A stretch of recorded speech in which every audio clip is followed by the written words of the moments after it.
Precious Lord, linger near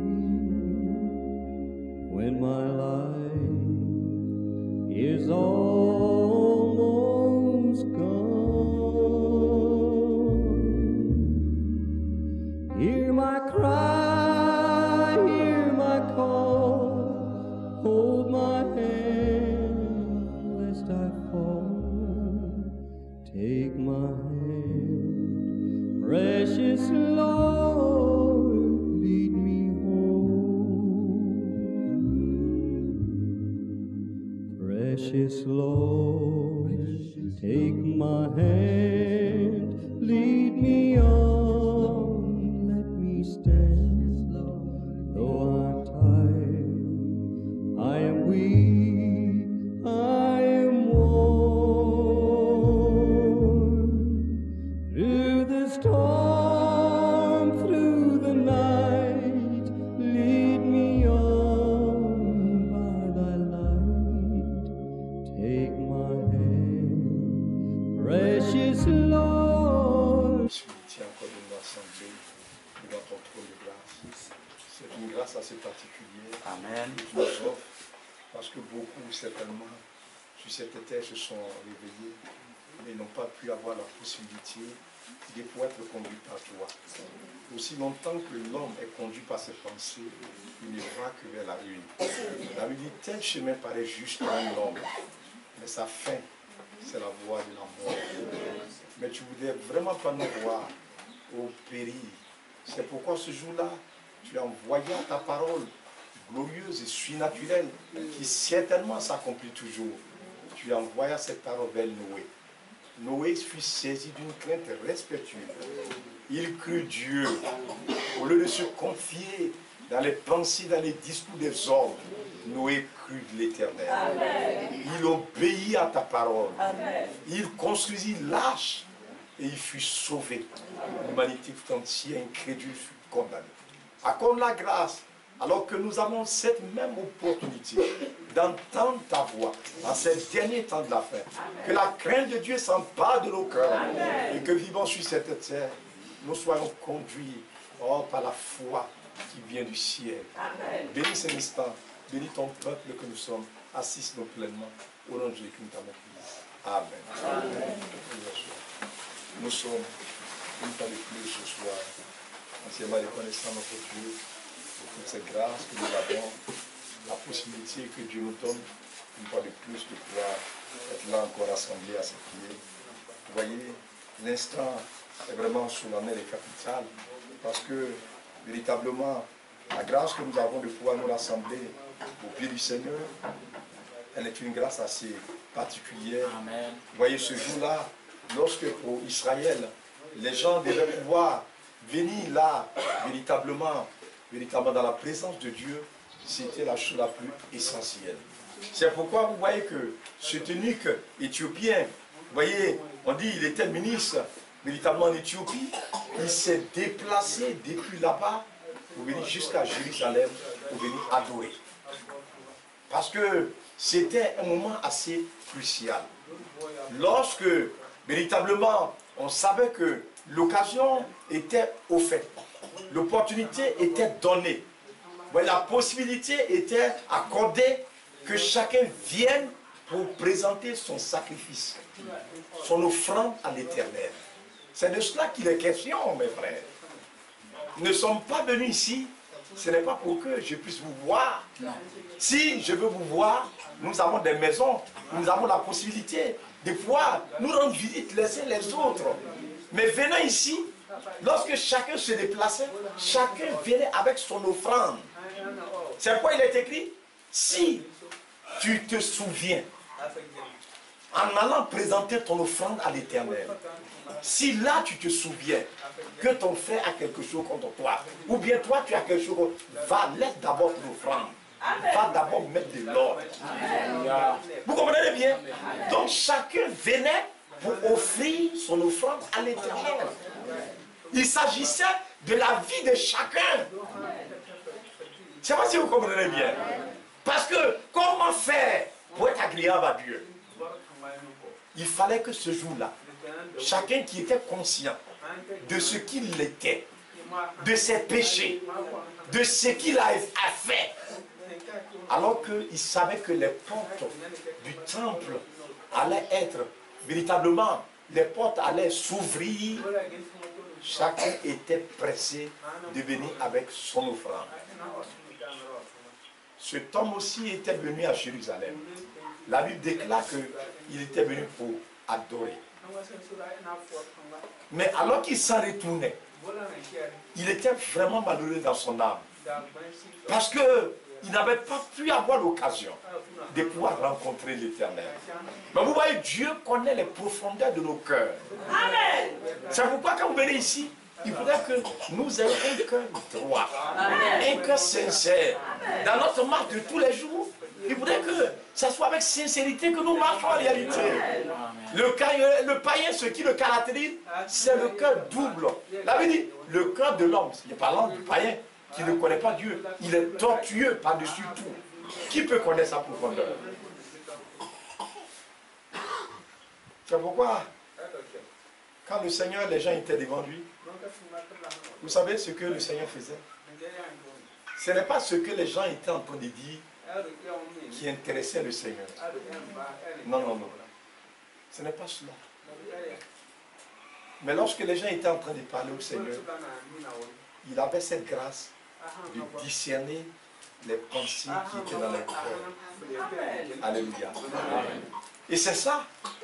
Si Dieu ne vous fait pas cette grâce, il va vraiment prêcher cela, le discernement de l'esprit. C'est-à-dire que quand quelqu'un est avec vous, avant que vous ne preniez quelqu'un comme étant votre camarade, vous devez discerner quel est le but que la personne poursuit. Un frère que vous rencontrez, parce qu'on ne se connaissait pas auparavant, on s'est rencontrés ici en Jésus-Christ. C'est pas si vous comprenez bien. On s'appelle frère, frère. Vous comprenez bien? Mais avant de pouvoir véritablement marcher avec un frère, vous devez discerner où il veut aller. Il y en a qui sont ici, il y a des soeurs qui sont là. C'est à cause un jour pour avoir peut-être un mari. Mais le jour où ils vont avoir le mari, ce sera leur terminus. Il y a des frères qui sont ici. C'est pour avoir du travail. Le jour où ils vont avoir du travail, vous n'allez plus jamais les voir. Est-ce que vous comprenez bien? Chacun a un but.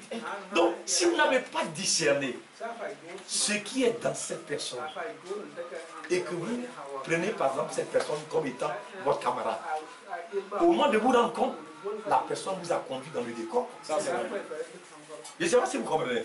Donc, quand les gens étaient devant le Seigneur, les pharisiens, quand ils viennent comme ça, et puis ils disent, bon, on va te poser une question. Quand ils finissent de parler, ce qui est dans leur cœur là, ce n'est pas la question qu'ils ont posée là, en lequel ils répondent, mais ce qui est caché dans leur cœur là, c'est ça, ils donnent la réponse. Amen. Et puis ils étaient étonnés. Comment ce qui est caché là, comment ils connaissent ça? Parce que ce qui est dans leur cœur, c'est ça l'homme. Ce qui est dans son cœur là, il ne dit pas. Oui, ça c'est vrai. Il cache. Et puis il parle pour faire semblant.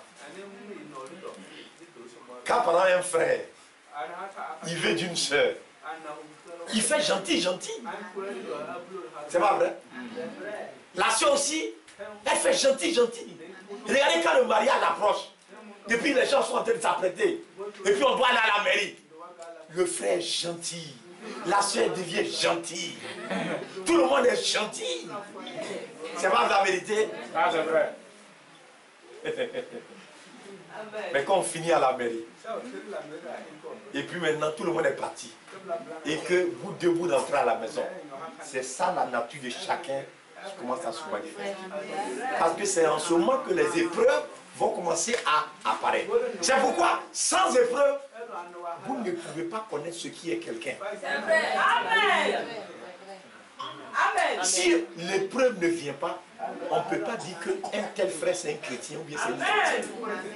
Non, non. C'est devant l'épreuve que la nature de chacun est manifestée. Ça c'est vrai. Quand l'épreuve arrive, ce qui est de Dieu subsiste. C'est comme l'or. Quand on soumet l'or au feu, les saletés apparaissent. Et le fondeur, c'est-à-dire que celui qui fond l'or, il voit son image au travers de la chose. Que Dieu nous aide à comprendre. Je ne sais pas si vous comprenez. Donc c'est pourquoi l'épreuve est toujours nécessaire. Vous savez, quand on était, par exemple, à Odiéné, on était avec un frère. Il était même ancien dans l'église. J'étais ancien avec lui. En ce moment, c'était notre frère Jean qui était notre pasteur. Et puis, un jour, la guerre a éclaté en Côte d'Ivoire. Vous pensez que la guerre qui a éclaté, c'est une mauvaise chose? Mais c'est bien. Amen.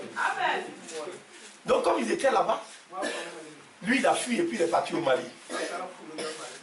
Quand il arrive au Mali, quelqu'un qui a été ancien prédicateur, quand nous on a quitté même, c'était lui qui est devenu le pasteur de l'église à Odiéné là-bas. Est-ce que vous m'écoutez bien? Donc il allait au Mali, il avait une maison, il a vendu, il allait au Mali, il a acheté une voiture, il faisait transport.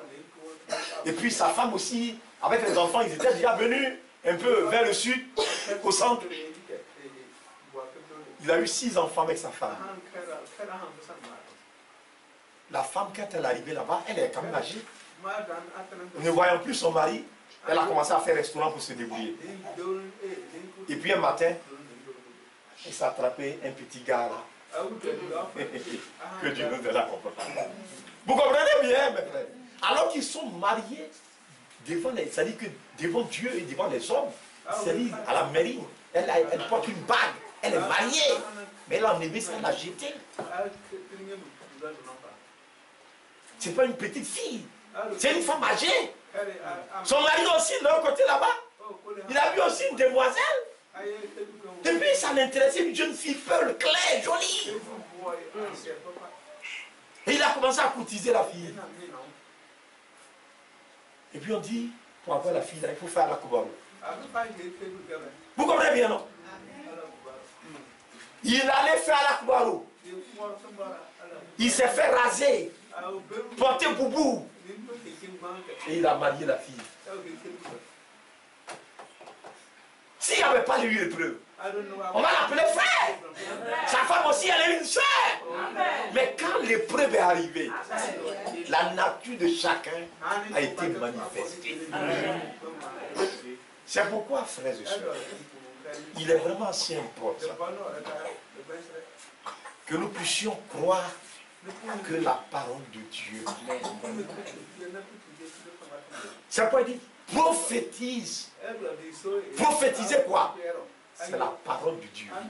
C'est elle qui doit être sémée dans chaque cœur. C'est en elle que se trouve là la vie. Amen.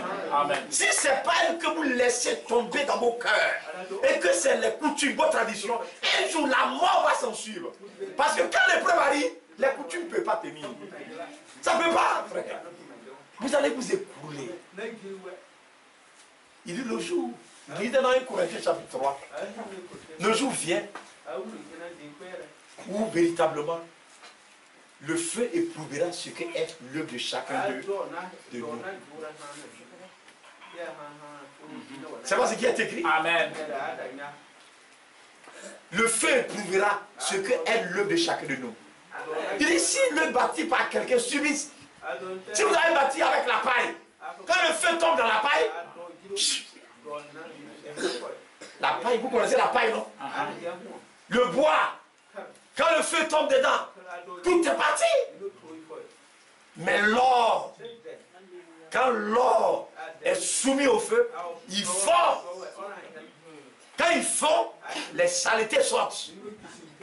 Et sa vraie nature apparaît. C'est ainsi la parole de Dieu. Alléluia. Quand on l'a soumis au feu lui-même, il est venu sur cette terre. Quand il a été soumis au feu, la Bible dit il a été obéissant jusqu'à la mort. Même jusqu'à la mort sur la croix. Il n'a pas ouvert la bouche. Injurié. Il n'a pas rendu injure pour injure.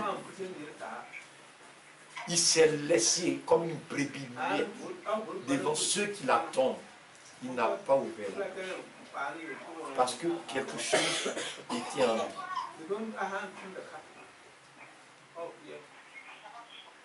C'était la parole de Dieu.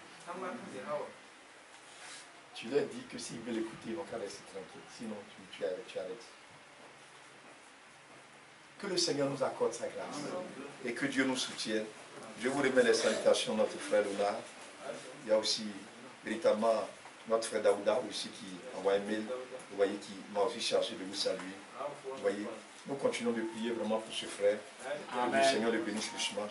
Il a maintenant monté toutes les prédications vidéo de toute la convention. Vous voyez, sur Internet, même sur YouTube, quand vous allez, vous tapez Mission Biblique Libre, vous voyez toutes les prédications apparaître, même les prédications de l'Assemblée, tout est déjà presque monté sur véritablement. Nous prions pour que Dieu bénisse notre précieux frère, véritablement que le Seigneur le fortifie davantage. Il y a aussi notre soeur Sarah de Bruxelles aussi qui a envoyé tout à l'heure quand j'étais là un message pour vous saluer dans le nom de notre Seigneur Jésus-Christ. Nous allons nous tenir debout et nous allons lire là, véritablement dans le livre véritablement de Philippiens. C'est là que nous avons lu pourtant sur la grâce du Seigneur. Le livre de Philippiens au chapitre 4. Philippiens au chapitre 4. Nous allons lire là à partir du verset véritablement. Philippiens chapitre 4. Nous allons lire là à partir du verset véritablement. Excusez-moi. Philippiens chapitre 4. Nous allons lire à partir du verset 4. Voilà ce qui est écrit. Réjouissez-vous toujours dans le Seigneur. Je le répète. Réjouissez-vous. Que votre douceur soit connue de tous les hommes. Le Seigneur est proche. Amen. Alléluia. Ne vous inquiétez de rien. Mais en toutes choses, faites connaître vos besoins à Dieu. Amen. Par des prières et des supplications avec des actions de grâce. Amen.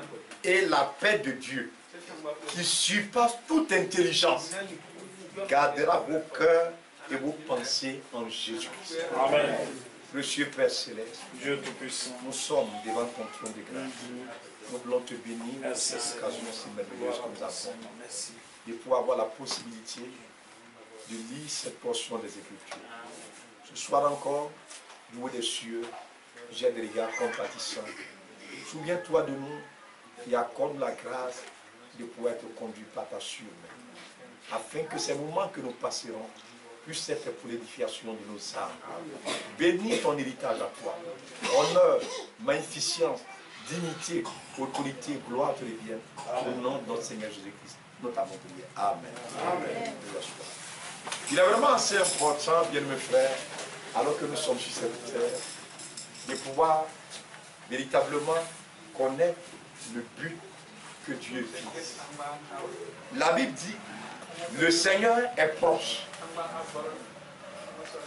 Ça dit que vivant sur cette terre, l'homme doit connaître pourquoi Dieu permet que moi, je sois encore en bonne santé. Pourquoi j'ai encore la force en moi. Si vous avez méconnu cela, vous avez perdu votre temps. Est-ce que vous comprenez bien? Dieu, en créant cette terre et en permettant que des hommes viennent habiter sur cette terre, il a un but à atteindre. Aujourd'hui, un peu partout, les gens sont en train d'exploiter l'or. Mais ça va leur conduire où? Qu'est-ce que ça va leur donner? Même les gens n'ont qu'à voir une maison, toute cette maison-là, remplie d'or. Et puis on dit c'est pour eux. Qu'est-ce qu'ils vont en faire? L'or, c'est un caillou. Pour un peu agrémenter ça, on appelle ça une pierre précieuse. Mais c'est la même chose que le caillou qu'on prend pour construire une maison. Il n'y a pas de différence. C'est Dieu qui a mis ça dans la terre. C'est vrai. Mais c'est aujourd'hui devenu l'objet de toutes les convoitises.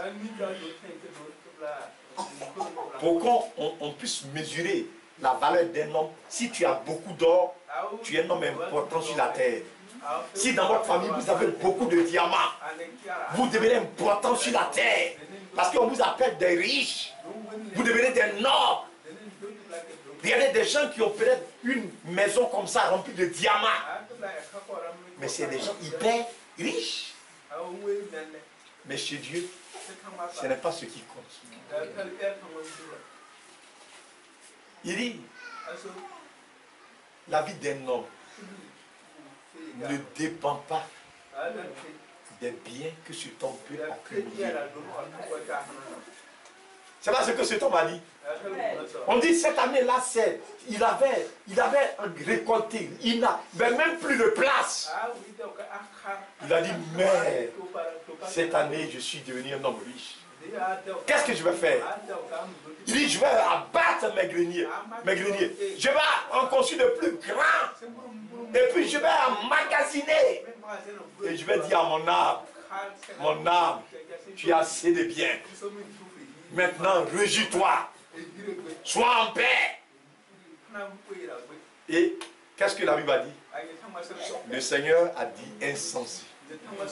Cette nuit, ton âme te sera redemandée. Amen. C'est-à-dire la même nuit qu'il a pris la décision là. Effectivement, regardez peut-être son champ de cacao bien donné.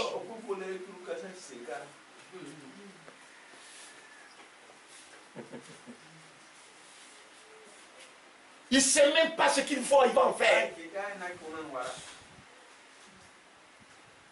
Vous comprenez bien? Il prend, il est là la nuit là. Il a des projets. Je vais aller acheter terrain à Paris. Je vais aller à New York après. Après New York, je vais aller à Londres.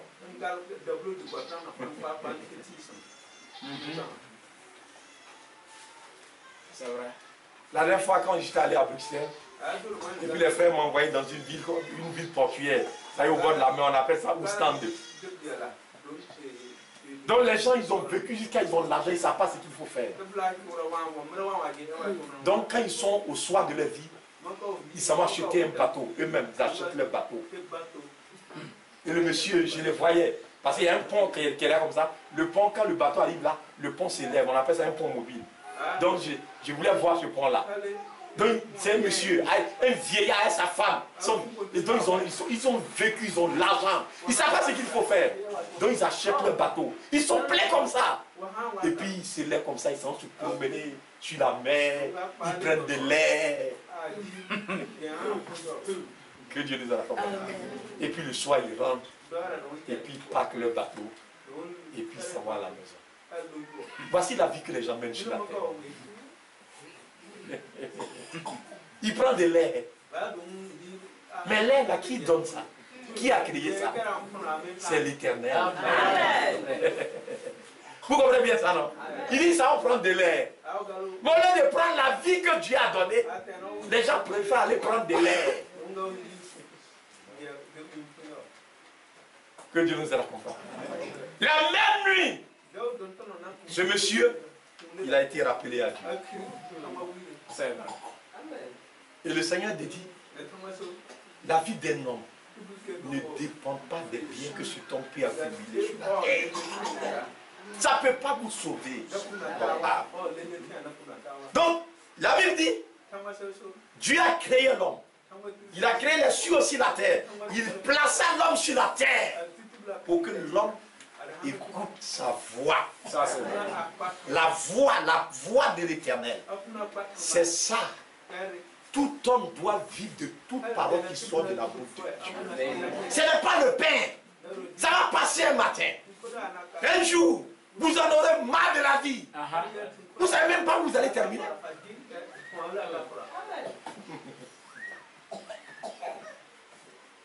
J'étais au garage tout à l'heure et puis j'étais là. Un jour, le Seigneur a dit, il n'y a rien de caché qui ne soit révélé. Un jour, j'ai vu un monsieur. Et puis le monsieur, il était un côté comme ça, et paralysé, l'hémiplégie. Il me faisait pitié comme ça. C'est aujourd'hui, ça fait près de 3 ans. C'est aujourd'hui que ce qu'il a fait là, c'est sorti. J'étais au garage et puis je réparais mon véhicule. Et puis le mécanicien là, il dit, hé, viens faire. Déjà, il faut les choses là. J'ai dit, il y a quoi? Il dit, il y a un monsieur là, tu le connais? Et puis là, il commence à me montrer. Il dit, ah oui, je le connais. Il dit, tu vois, tu le connais, non? Il a un côté qui ne marche pas bien là. J'ai dit, oui, oui. Il dit, tu sais, comment ça s'est passé? Il dit non. J'ai dit non. Il dit, moi j'étais le taximètre. Une nuit là, on était vers, il y a un hôtel on appelle Motosika. C'est vers la route, vers la gare de Sampa là, caché dans le fond là-bas. Donc il a sa femme à la maison, hein. Et puis il a pris une copine, une jeune fille, pour envoyer à l'hôtel là-bas. Quand ils sont rentrés à l'hôtel là-bas, oh il a tension, il est hyper tendu. Frère, au moins ils sont rentrés dans la chambre là. Le monsieur a piqué la crise. Sa tension est montée. Et puis il est tombé, il est évanoui. La jeune fille a fui. Donc lui il passait. Et puis le monsieur de l'hôtel là, lui aussi il est paniqué. Il a arrêté le taxi là pour qu'on vienne. Il dit c'est lui-même qui lui a apporté son, comment on appelle, son cacoto là. On dit mais, il dit, parce qu'il entendait, on dit on va appeler ta femme. Il fait comme ça. Il ne faut pas appeler sa femme. Que Dieu nous raconte. Parce que si sa femme vient de trouver là, le secret va sortir. Non. Que Dieu nous raconte. Et puis directement, on envoie chez Golomeke. Et c'est là-bas qu'ils sont arrivés. Il dit, ils n'ont qu'à appeler sa femme. Quand sa femme est arrivée, et puis eux, ils ont menti. Ils ont dit qu'ils l'ont trouvé comme ça. Il marchait et puis il est tombé dans la rue. Alors que cette femme, il est parti chercher. Est-ce que vous suivez attentivement? Mais moi, je ne savais pas ça. Moi, je ne sais pas sorti. Donc, on peut cacher ça à Dieu. Donc, c'est pourquoi le Seigneur a dit, tout ce que vous faites en secret là, tout va sortir un jour. Amen. Amen. Le monsieur, j'ai pensé qu'il est sérieux. Il dit, viens père, quoi sérieux? Il n'est pas sérieux du tout. Il dit, on l'a trouvé comme ça, il est nu. C'est moi-même qui l'ai porté son cacoto. J'ai pris son pantalon, on a mis vite, on l'a soulevé, sinon il mourrait. On l'envoie chez Golmeki. Quand sa femme est arrivée, il dit, hé, mais si ça mon mari allait mourir. Donc vous l'avez trouvé au dehors, on l'a trouvé dans la rue. Et puis elle a levé l'argent, mais elle a donné encore. Que Dieu nous aide à comprendre. Vous comprenez bien? Alors que c'est le péché qui est en train de tuer le monsieur là. Oui. Les gens ils courent après les femmes. Les gens sont en train de chercher l'argent. Ceux qui sont en train de chercher l'or. Ceux qui sont en train de chercher cacao, café, banane. Frère. Mais la vie de Dieu. Il dit, le Seigneur est proche. Amen. Un jour, la terre que vous voyez, tout va s'arrêter. Mais personne ne pense à cela. On est là, on a des soucis, matin et soir. Il n'a pas dit, réjouissez-vous dans le Seigneur. La grâce que Dieu nous a faite là. Est-ce qu'on va voir un chrétien et puis il est là, il est malheureux? Qu'est-ce qui peut vous faire rendre malheureux? Vous avez la vie. La vie éternelle. Même si aujourd'hui la mort arrive, vous êtes sûr, certain que vous allez à la maison. Où est votre souci? Quel est votre problème? Mais à cause, quand quelqu'un n'a pas cru, c'est ça le problème, frère. Croire, c'est placer sa confiance dans l'éternel. Sachant que ce Dieu-là est capable de tout. Il n'y a rien qui lui soit impossible. Parce que c'est le maître du ciel et de la terre. Vous savez, hier midi, j'étais là. Et puis, j'étais là, je voulais même dormir. Et puis, la soeur Oulaï m'a appelé. Elle dit, mon frère, il y a bonne nouvelle. J'ai dit, à quoi? Elle dit, ma maman, elle marche. Vous connaissez la vieille là, non? Amen. Elle est tombée. Ça fait bientôt un an. Un jour, elle descendait comme ça de la cour.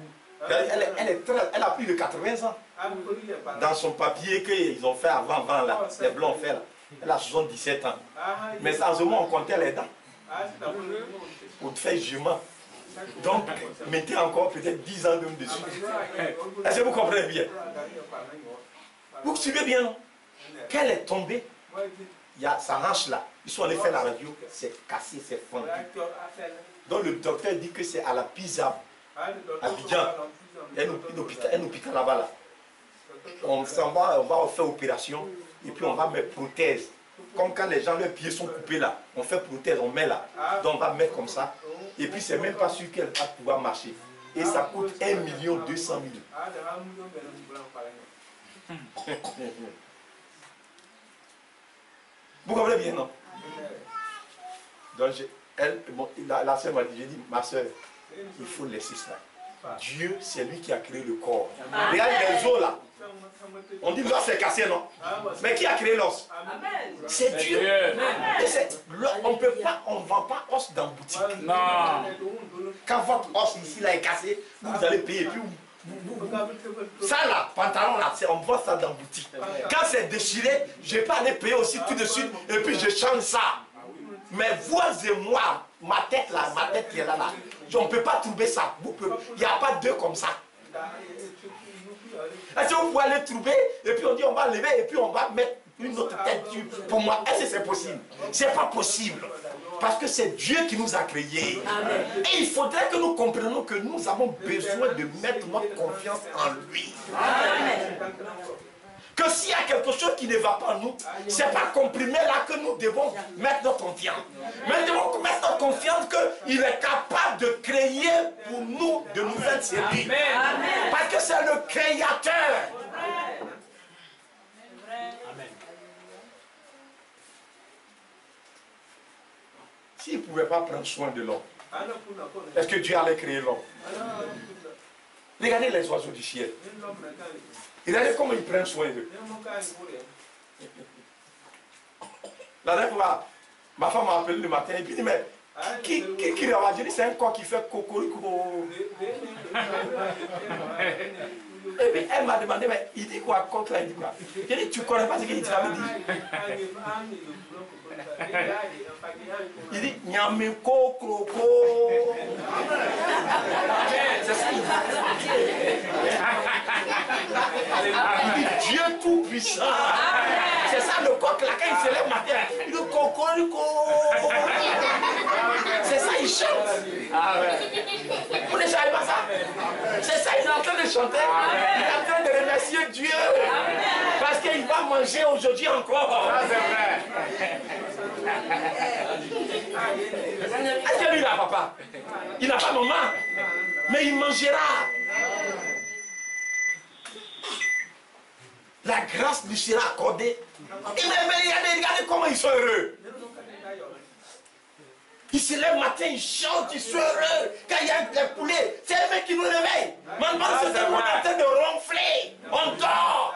On pense qu'est-ce qu'on va manger. On se lève dans le visage de Syrie. Il y a un homme qui se lève le matin, regarde sa figure. C'est malheureux. Comment voulez-vous voir Dieu? On ne peut même pas être heureux. On se lève, on est fâché. Le visage est renfrogné. Il faut un peu de l'eau là-bas pour laver. Savon pour laver la figure. Et puis on met un peu de pommade pour que ça devienne un peu propre.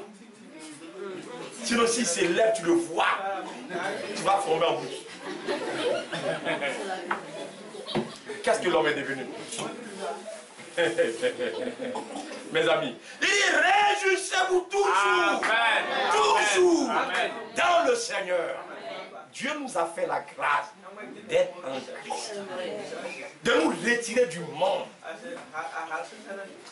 Hier, je suis allé à la maison, j'ai vu la vieille, elle prend. Frère, on avait une grande mère au village. Elle a glissé d'un coup, comme elle est tombée. Elle avait presque le même âge là. Elle est morte, elle n'a pas pu jamais se lever. C'est pas possible. Mais comment c'est possible?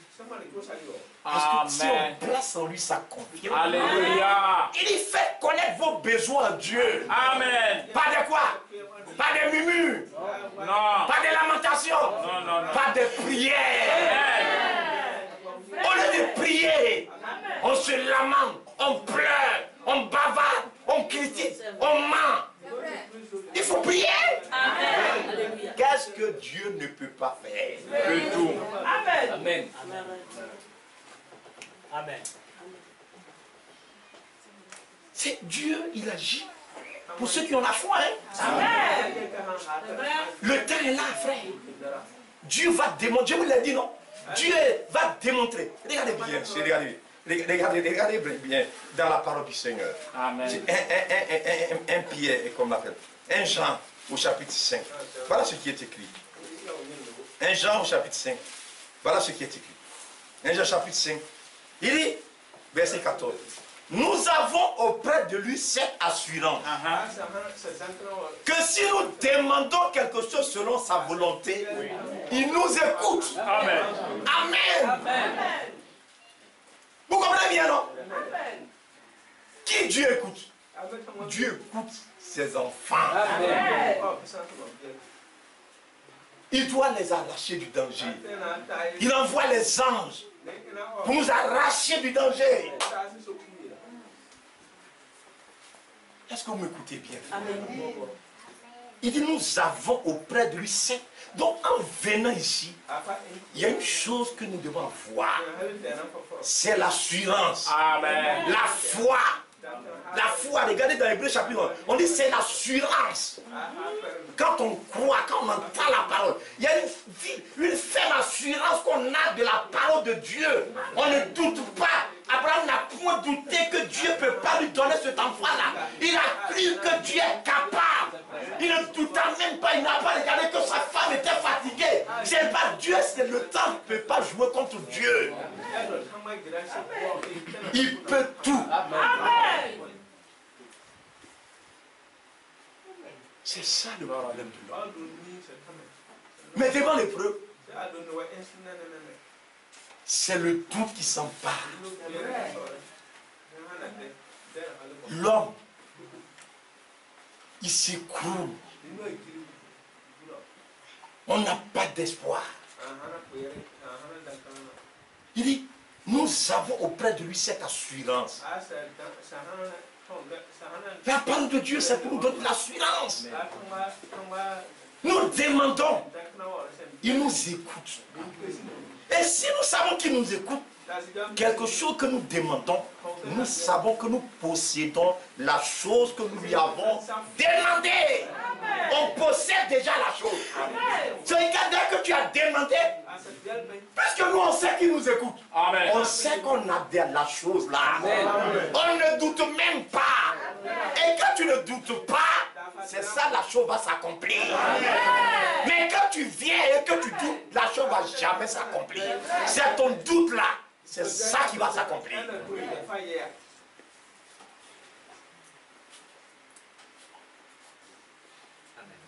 Alléluia. Amen. Vous n'avez pas vu quand j'étais revenu comment on appelle, de Bruxelles, je vous demandais le témoin de cette vieille soeur là, non? Je vous ai pas parlé de ça. Amen. Vous n'avez pas vu qu'elle a été guérie? Amen. Parce que, mes frères, quand je prêchais la parole, mais vous sentez qu'elle aime la parole. Amen. Alors qu'elle est malade, les ulcères, tout son pied, les 2 pieds là sont bandés. Ça, comment on appelle, l'eau sort comme ça, frère. Mais tu sens qu'elle croit la parole. Elle aime la. Je vous annonce, quand je suis venu, je vous annonce, il y avait plusieurs personnes dans l'assemblée. Mais quand je voyais cette vieille femme, je savais qu'elle aime la parole. Elle a placé sa confiance en l'Éternel. Dieu n'a pas fait. Amen. Gloire à Dieu. Dieu soit béni. Quand nous demandons, nous ne sommes pas des païens. Nous ne sommes pas à l'hôpital. À l'hôpital, docteur, il essaie pour voir. On dit il faut prendre ça. Si ça ne va pas, il faut venir. Dieu ne fait pas ça. Il est le créateur. Dieu guérit. Dieu sauve. Dieu délivre. Parfaitement. Mais qui celui qui croira sera sauvé. Celui qui ne croira pas, ce que tu doutes là, ce que tu crains, c'est ce qui va t'arriver. Mais si tu crois que tu vivras, tu auras la vie. Vous pensez que Dieu il agit comme ça au hasard? Les choses se passent au hasard? Les choses, Dieu ne les fait pas au hasard.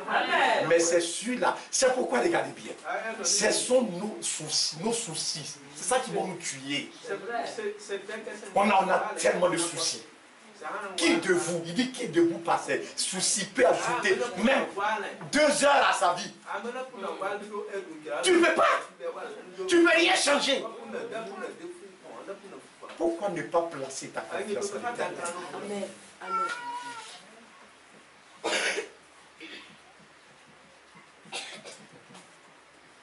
Que Dieu nous accorde cela. Alléluia. Voilà le problème que nous avons. La chose que nous lui demandons, nous savons qu'il nous écoute. Et si nous savons qu'il nous écoute, nous possédons déjà la chose. C'est pourquoi la Bible dit, il dit, alors que je désirais vivement vous écrire. Au sujet de quoi? De notre salut commun. Notre foi. La foi a été transmise au sein une fois pour toutes. Dans tous les âges, la chose qui a permis aux saints de vaincre. Regardez bien, le Seigneur a dit une chose là. Suivez bien attentivement. C'est dans Marc, Marc chapitre 11. Vous connaissez ce passage très bien. Marc chapitre 11. Regardez ce qui est écrit là. À partir du verset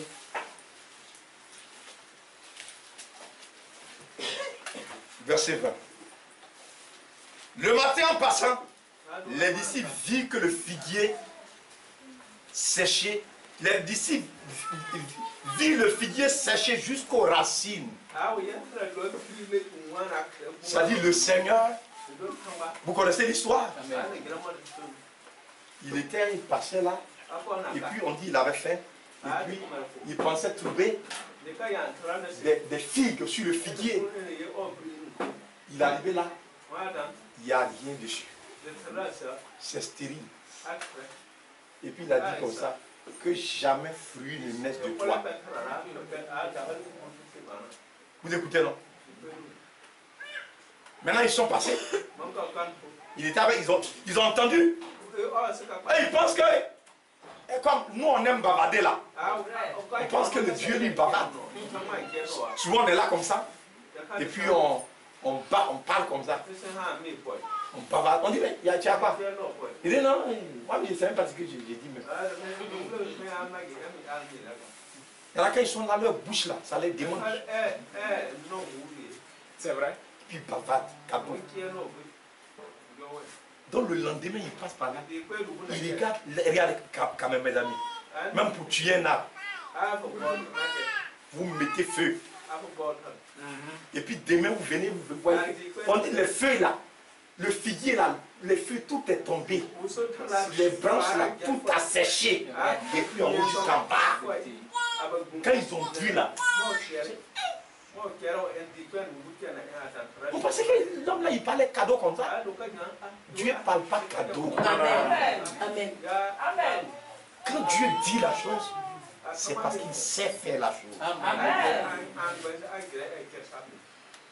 Pierre, se rappelant ce qui s'était passé, dit à Jésus, regarde Rabbi, le figuier que tu as maudit a séché. C'est-à-dire ce qu'il a dit là, ça s'est accompli. C'est sec demain, c'est-à-dire le lendemain, tout a séché. Qu'est-ce qui a fait ça? C'est la parole. La parole créatrice. C'est ça qui est dans la Bible que vous voyez là. Il dit par mes maîtres sûrs, vous êtes guéris. Amen. Amen. Ça, c'est pas la pensée de quelqu'un. C'est pas Golomeke qui a dit ça. C'est pas professeur. Professeur de qui? On dit professeur en médecine. C'est pas lui qui a dit ça. Mais c'est l'Éternel. Amen. Par mes maîtres sûrs. Parce que le sang coulé, vous êtes guéris. Vous m'écoutez bien.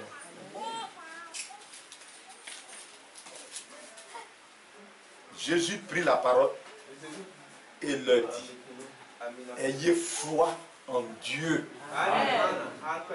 Si vous voulez marcher avec Dieu, c'est le seul conseil que je peux vous donner. Ne venez pas ici comme à la religion. Vous avez un problème, moi je ne peux pas régler ça. Mais il y a quelqu'un qui est ici. Dimanche, on aura l'occasion de vous le faire devoir Il y a beaucoup, ils ne le voient pas encore.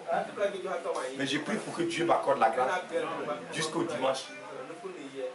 Pour que chacun puisse le voir. Amen. Lui, c'est en lui que nous devons placer notre confiance. Il dit, ayez foi en Dieu. Ce que Dieu dit là, ne doutez jamais de ça. Croyez ça. Ça va s'accomplir.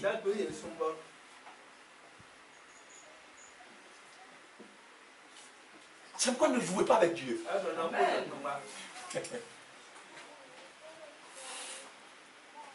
Si vous jouez avec Dieu, vous allez payer.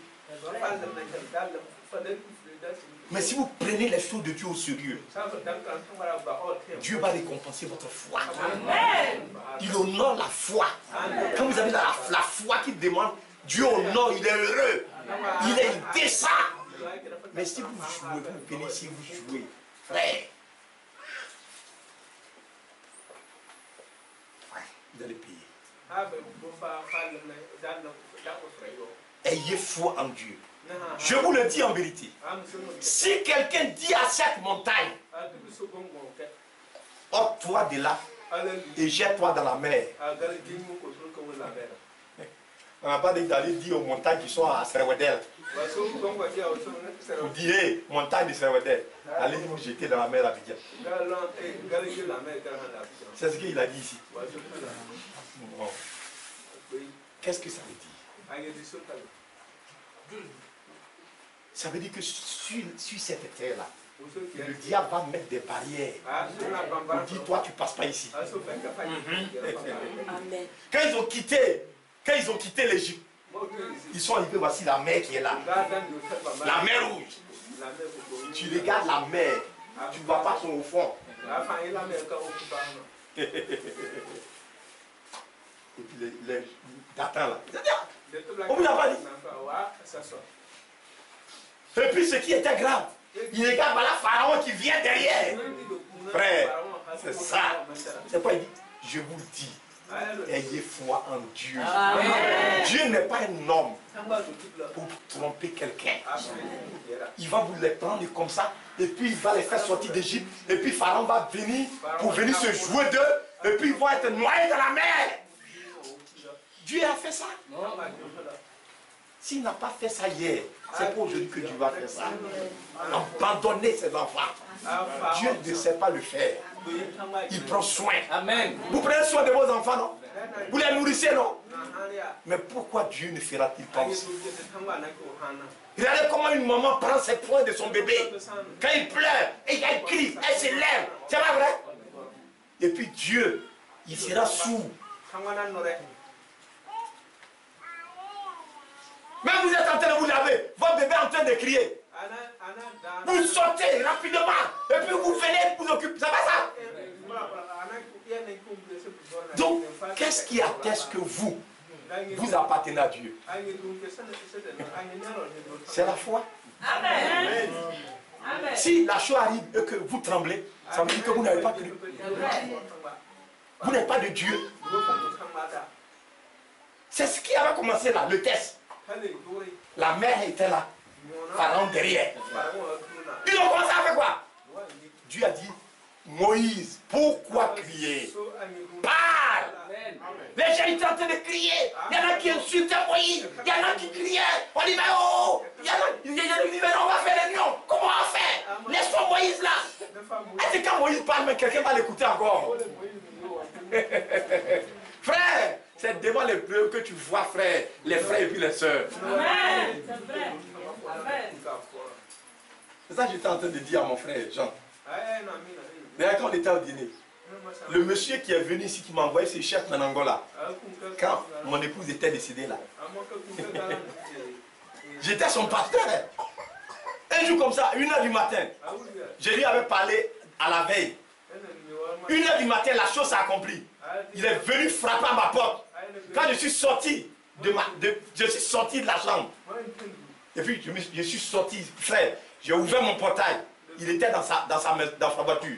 Quand il m'a vu, il s'est mis à genoux devant moi. Le frère là, demandez-lui. Il dit, lève-toi, je suis un homme.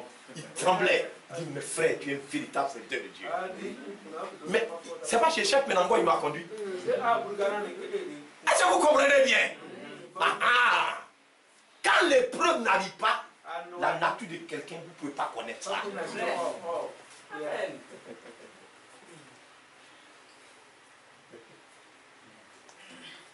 Vous comprenez bien, non? La dernière fois, au moment où je suis arrivé du Burkina, le même jour je suis arrivé net, il y a un des oncles là, de mon épouse qui est décédée, il m'appelle, il dit oui, Fidèle est parti là-bas, il dit maintenant, et moi, il dit oui, tu m'excuses, c'est moi j'ai élevé ta femme défunte là, bon, quand elle et moi je ne suis pas venu, Fidèle est venue ici avant-hier, elle m'a raconté tout ce qui s'est passé, vraiment je t'appelle pour te demander pardon. Il dit monsieur, fais comme tu ne me connais jamais, tu ne m'as jamais vu dans la vie. Ce qui a fait qu'on se connaissait là, tu dis c'est ta fille que tu as élevée. Où elle est? Elle n'est plus. Donc, ce qui fait qu'on se connaissait là, c'est fini. Tu comprends, non? Il ne faut pas venir prendre le couteau pour remuer dans ma plaie. Il faut me laisser tranquille. Dieu m'a aidé. J'ai surmonté cette étape-là. Je vais de l'avant. Il ne faut plus jamais. Qu'est-ce que je suis fâché contre toi? Il dit non, les enfants. J'ai dit, hey, il ne faut pas parler d'enfants. Ce sont mes enfants. Tu comprends ça, non? Il faut effacer ça dans ta mémoire. Tu n'as pas enfant quelque part. Tu as accouché enfant. C'est moi, Dieu m'a donné mes enfants. Est-ce que c'est toi qui l'as fait le jugement? Il ne faut jamais penser que tu as. Tu es enfant où ça? Il faut oublier ça.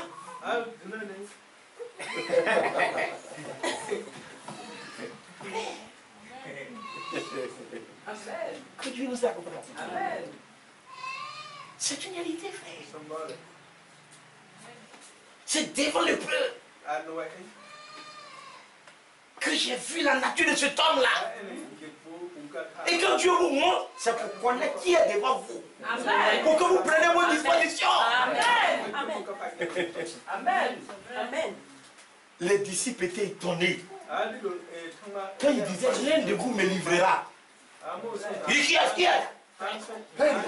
Judas même dit, qui est-ce? C'est moi. Quand tout le monde dit, est-ce moi? Est-ce moi? Judas aussi, quand ça arrive, il dit, Seigneur, est-ce moi?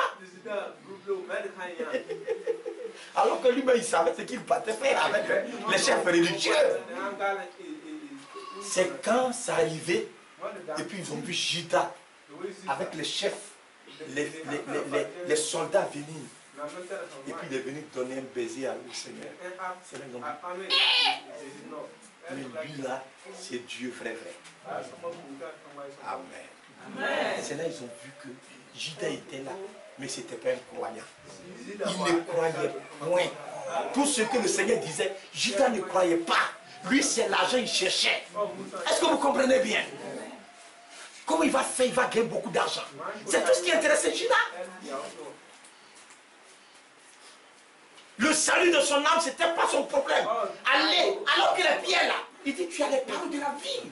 Quand on t'écoute là, notre âme a commencé à changer. On est heureux, on est content. Notre vie a commencé à changer. Ce qu'on faisait avant, on a abandonné. On voit qu'on va de l'avant. Où tu veux nous conduire? Il dit, vous recevez le Saint-Esprit. Ils étaient contents comme ça. Judas, lui, c'est l'argent. Vous m'écoutez bien.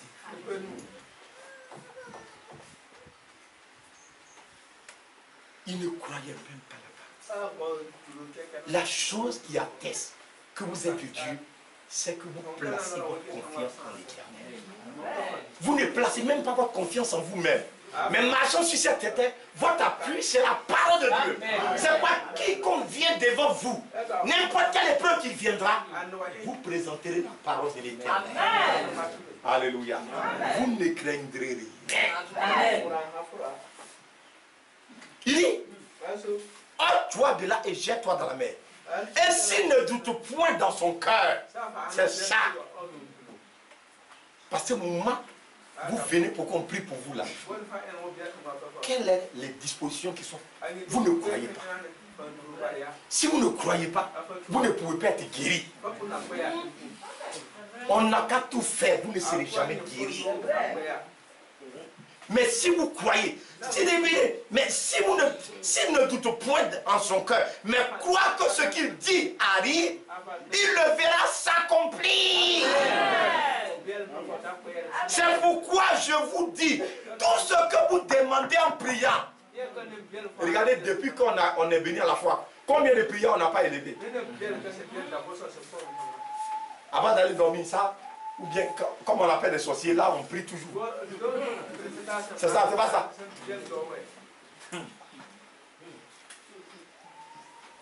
Quand on va au village, avant de manger, là on prie. Parce qu'on a peur que les sorciers vont nous tuer. Mais le sorcier là lui-même il ne va pas mourir aussi. Non, il ne va pas mourir. Tu as peur de lui pour ça. Il ne peut rien faire. Si moi mon temps n'est pas arrivé là, le sorcier peut me faire quoi? Je n'ai rien à voir avec lui. On ne marche pas dans le même chemin. Amen. S'il fait, il n'a qu'à venir me tendre un pied. Moi, je ne vais plus jamais tomber dedans.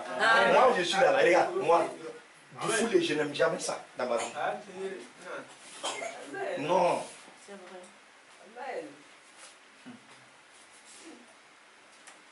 Est-ce que vous comprenez? Vous connaissez ce qu'on appelle du foulé? Les gens qui aiment cadeau.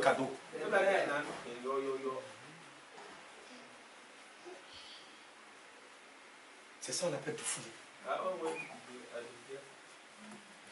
Chacun doit avoir dans son cœur le désir de faire du bien aussi à son frère.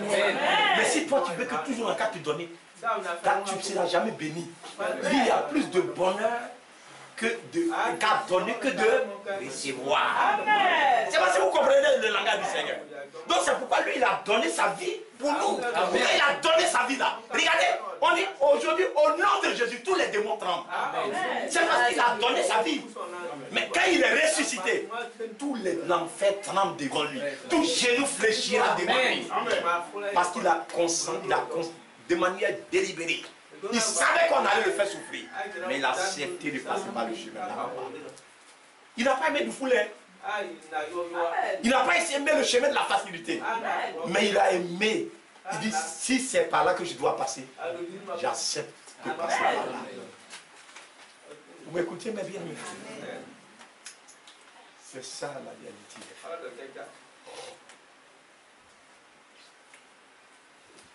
Que Dieu nous accorde ça. Amen. Est-ce que vous me comprenez? Amen.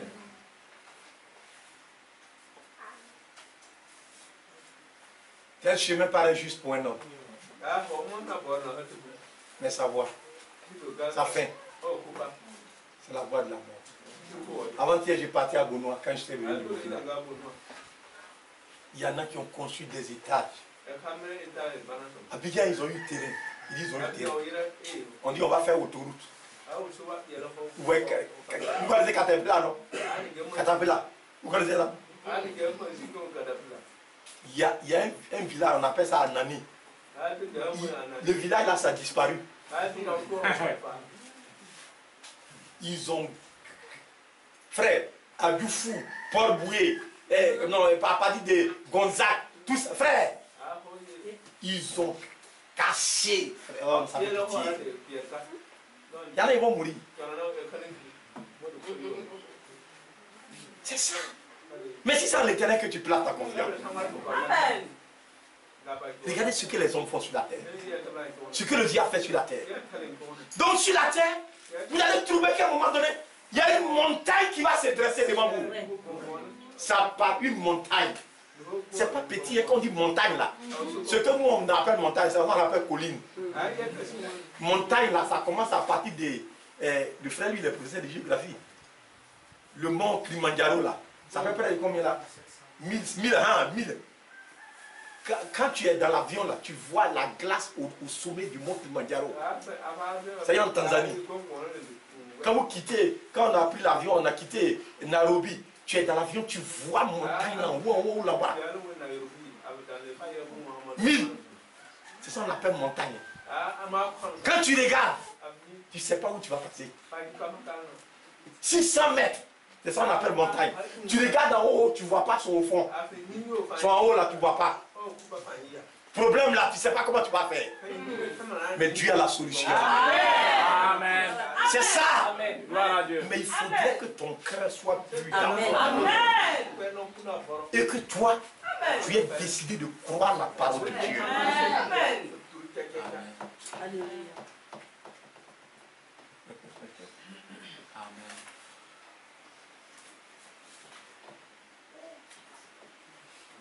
Vous m'écoutez bien? Amen.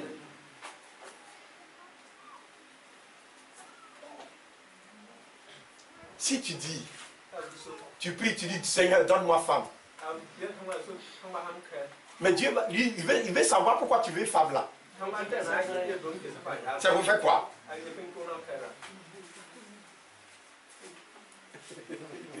Qu'est-ce que tu vas faire avec femme là? Est-ce que vous comprenez bien? Dieu, lui, il cherche ton fond là. Ce que tu fais, tu dis, Seigneur, guéris-moi. Mais il veut savoir pourquoi tu veux être guéri. Amen. Si tu veux être guéri pour aller boire ta palo. Donc s'il te guérit là, tu vois, il t'a fait du mal. Il va faire que tu vas partir à l'enfer. Comme il ne veut pas que quelqu'un ne mette pas à l'enfer, il préfère te laisser comme ça. Là au moins tu ne peux pas boire ta palo encore. Vous ne comprenez pas bien. Donc c'est pas parce que Dieu ne peut pas guérir. Mais quand tu viens là, il veut savoir pourquoi. Tu dis Seigneur, donne-moi un enfant. Quand Dieu va te donner un enfant là, qu'est-ce que tu vas faire? Il y a des gens, Dieu a donné un enfant, ils ont pris ça pour donner ça au diable. Les enfants aujourd'hui là, ils s'aiment Satan. Ils ne savent pas Dieu. C'est bien comme ça. Est-ce que vous comprenez bien? Donc Dieu lui veut connaître pourquoi. Quand vous venez vers lui, quand vous approchez là, il veut fouiller dans votre cœur. Il sonde votre cœur pour voir ce que vous voulez que vous allez faire avec.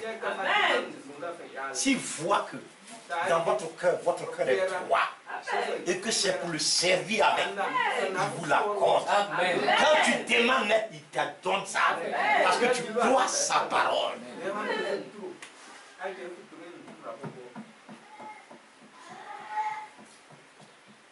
Amen.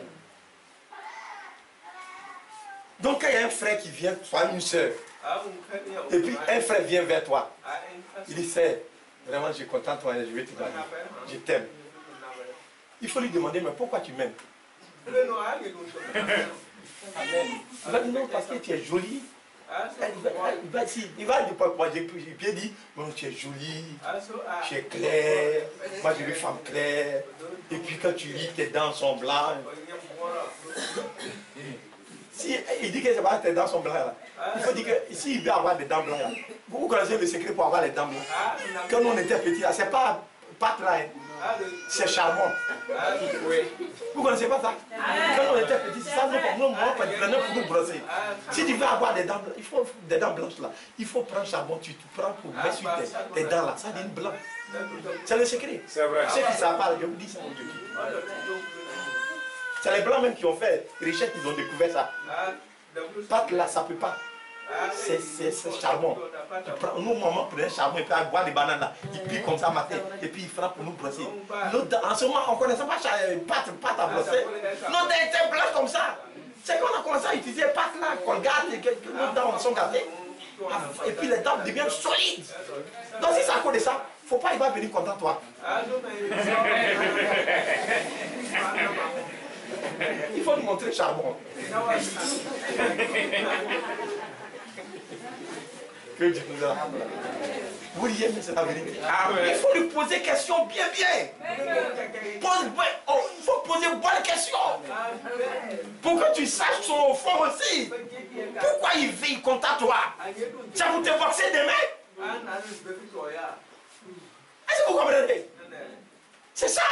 Là, il a fait karaté. Il va enlever toutes tes dents. Quand le démon de karaté là va debout là, il se trompe comme ça, il fait ya. Et puis tu es à terre. Voilà ce qui est couché là. Vous comprenez bien ça, non? Le frère se fâche.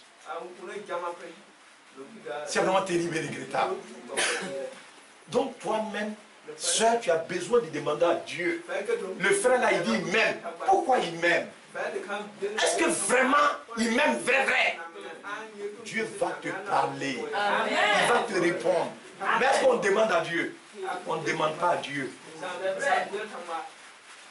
Quand aujourd'hui on a des problèmes, on s'en va voir les hommes. Et puis ce n'est pas les hommes de Dieu même. Hein. Nos camarades, nos amis. Frère, c'est pourquoi on ne peut pas trouver solution à nos problèmes. Dans la Bible, là, quand vous avez une montagne qui est là, vous croyez d'abord la parole. Examinez-vous d'abord. Quand vous voyez que vous croyez la parole, criez à Dieu. Le ciel vous sera favorable. Quand Moïse il a étendu sa main sur l'eau, la mer là, les Égyptiens, les païens, ils étaient là. Eux-mêmes, ils ont vu.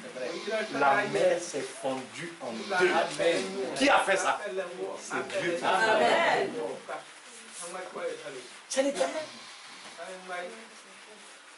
Il a fendu la mer en deux. Le peuple d'Israël est passé comme ça. Là où il passait là, tout a séché. Amen. Dieu l'a fait. Un jour, il y a 5 peuples, 5 rois, comme Bondoukou, Abégourou, et puis ils se sont mis ensemble pour venir attaquer Gabaon au temps de Josué. Alors que Gabaon avait fait alliance avec le peuple d'Israël. Vous n'avez pas suivi? Mes frères, quand Israël s'est mis en marche, lisez l'histoire. La Bible déclare, lisez dans Josué chapitre 10, c'est tout là-bas. D'abord, avant de partir, Dieu a dit à Josué, il ne faut même pas les craindre. Je serai avec vous. Parce qu'il savait que c'est son peuple à lui. Ce sont ses enfants. Il ne peut pas les abandonner. Même malgré la mort, ils étaient nombreux. Ils sont venus avec leurs chars. Des 5 nations se sont mis ensemble pour venir attaquer Israël. Mais bien mes frères, alors qu'ils sont allés à la bataille, et que le combat chauffait, la nuit était en train de tomber. La Bible déclare, je vais vous le lire, vous allez voir, Josué chapitre 10. Regardez ce qui est écrit là. Josué au chapitre 10. Regardez ce qui est écrit dans cette portion de l'Écriture. Verset 12. Alors Josué parla à l'Éternel. Le jour où l'Éternel livra les Amoréens aux enfants d'Israël, et dit en présence d'Israël, soleil, arrête-toi sur Gabaon. Et toi, lune, sur la vallée d'Ajalon. Le soleil s'arrêta et la lune suspendit sa course jusqu'à ce que la nation eût tiré vengeance de ses ennemis. Cela n'est-il pas écrit dans le livre du juste? Le soleil s'arrêta au milieu du ciel et ne s'arrêta point de se coucher presque tout un jour. Amen. Il n'y a point eu de jour comme celui-là, ni avant ni après, où l'Éternel a écouté la voix d'un homme. Car l'Éternel combattait pour Israël. Josué était un homme comme vous et moi. Mais quand il a crié, Dieu a écouté sa voix. Jusqu'à ce qu'il ait tiré vengeance de tous ses ennemis. C'était une montagne. Frère, le soleil va s'arrêter. La lune va suspendre sa course. Est-ce que c'est possible? Mais la chose est devenue possible. Parce qu'il y avait une sémence d'Abraham. Quelqu'un qui croyait Dieu. Frère qui se tenait là. Il n'a même pas douté dans son cœur. Il savait que son Dieu est capable. C'est le Dieu créateur. Mais bien mes frères, c'est une réalité. Le temps est là pour nous. De pouvoir croire les promesses faites par Dieu.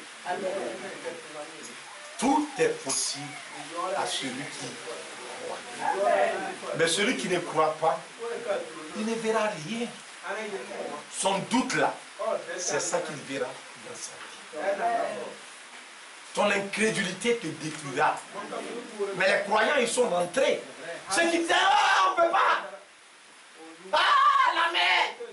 Ils sont tous morts dans le désert. Mais les croyants Dieu, ils sont allés avec Dieu jusqu'à dans le pays de la promesse. Amen. C'est pas vrai? Amen. Ceux qui ont cru Dieu, Dieu les a fait entrer dans l'héritage. Comme il avait promis. Dieu ne ment point. Quand il a promis la chose est devenue une réalité. Les montagnes, la mer, Jéricho, et comment on appelle, les 5 rois. Frères, ils ont été tous taillés en pièces. Ensuite, à l'entrée du pays, à Kadesh Barnea, le Jourdain, il a été mis en scène. Le peuple est rentré. Il est vraiment assez important que nous puissions savoir que nous avons une assurance auprès de Dieu. Je parle des croyants. Tous ceux qui croient, les promesses de Dieu s'accompliront pour eux. Mais les incrédules, ils auront les larmes aux yeux. Parce qu'ils seront étonnés que le monde va les emprunter dans le Le monde, il n'y a rien. Il n'y a pas un seul endroit où on peut bâtir de l'espoir. Sur cette terre, hein? Tout n'est que ça mouvant. On n'a qu'à faire goudron. Ça va se détruire. En 1971, quand on a fait des indépendants à Bonikou, la route de Colère moderne, là, on a goudronné ça. Est-ce que vous voyez le goudron là-bas encore? Si on vous dit qu'il y a du goudron, parce que en ce moment, il faut venir ici. On a goudronné. Joli, c'était propre. Bon goudron.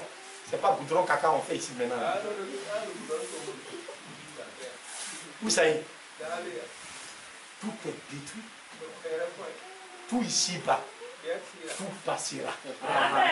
Mais les promesses de Dieu, la parole de Dieu, elle est infaillible. Amen. Et c'est cette parole-là Dieu nous a présenté. Vous comprenez bien? Dieu nous a présenté la parole infaillible. Ses promesses vraies. Oui, amen. Amen. Que Dieu nous bénisse. On va se lever. Je te dis, si tu crois, tu verras la gloire